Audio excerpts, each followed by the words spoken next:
Ya, pemirsa, posisi Sekretaris Daerah atau Sekda Badung masih sangat sepi peminat, di mana Sekda sebagai orang nomor 3 dalam pemerintahan khususnya di Kabupaten Badung sangat diperlukan untuk menunjang segala aktivitas Bupati dan Wakil Bupati Badung.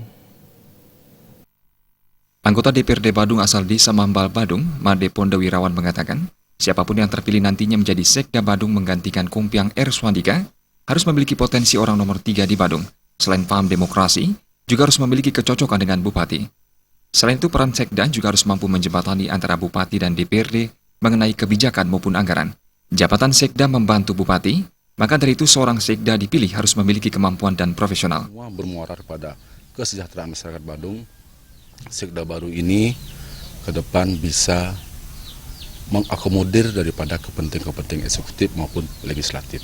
Kriteria yang dimaksud ke depan ini adalah bagaimana seperti saya sampaikan tadi bahwa Sekda baru ini bisa sebagai corongnya Bapak Bupati, menjaga wibawa daripada Bapak Bupati dalam hal di birokrasi. Apapun keputusan daripada Bapak Bupati selaku pimpinan daerah agar cepat bisa diimplementasikan oleh Bapak Sekda selaku pimpinan juga di birokrasi. Selanjutnya, Made Ponda menyerahkan pemilihan Sekda sepenuhnya kepada Bupati Giri Praste. Siapapun terpilih nantinya, Sekda harus mampu bekerja demi kepentingan masyarakat Badung. Adi Setiawan, Bali TV.